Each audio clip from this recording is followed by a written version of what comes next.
якнаворе дар рӯзҳои истироҳатӣ дар шабакаҳои иҷтимоӣ паҳн шуд, ки барои бинанда ғайриоддӣ буд.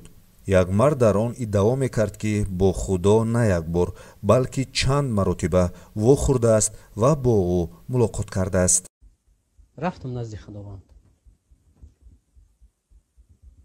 То Худованда маълумотҳоро ман ай ҳазрати Хизр мегирифтам, баъди устодон. Баъд маълумот ай Худованд гирифтам. Ман ози агар чихе ки ам паёнбарам гуфтаги агар моҳтоб адаи дастам батена моҳтоб адаи дастам ай суханом намекардам. Ман ай суханом намекардам. Чизере ки ман дидам ҳамура гап мезанам. Ки ман Худованд қати вохӯрдам. Кай ки мо қати Худованд вохӯрдам, як бора чандин боро рафтам. Ҳар доф мега дӯсти ма биши қати ма. Дӯсти ма биё назди ма. Кай ки хости биё. зоҳиран ин мард худро чун табобаткунанда нишон медод ва мардум гӯё барои табобати хеш назди ӯ рафтанд. ҳатто табобатгирандагон аз дарди пешини худ ва баъдан табобат ёфтан қисса мекарданд. ин мард ҳатто сифатҳои Худоро баён кардааст. Сифати Худованд як бачаи ёши қад дарозае гуфта будам бо мегӯм.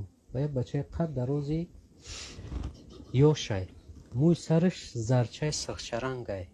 Мӯи сараш. Ман дигар сифатоша намегӯм, ки бисёри шайтоно баъд мегӯянд, ки мо ҳам дидем. Ҳамин қадша мегӯм, ки вохӯрдагем, ҳамин қад сифатша мегӯм. Қад дарози бачаи зебои хушрӯҳай, муш зарчаи сирхчарангай, пӯсташ сафедпӯстай, ай рӯш нур метия. пас аз нашри ин навор дар шабакаҳои иҷтимоӣ баҳси зиёде ба вуқӯъ пайваст. Мардум мегуфтанд, ки чунин шахсонро бояд ба ҷавобгарӣ кашид, зеро онҳо мардумро гумроҳ мекунанд. то ҳол аз ҷониби мақомоти расмӣ доир ба ин мавзӯъ шарҳ дода нашудааст.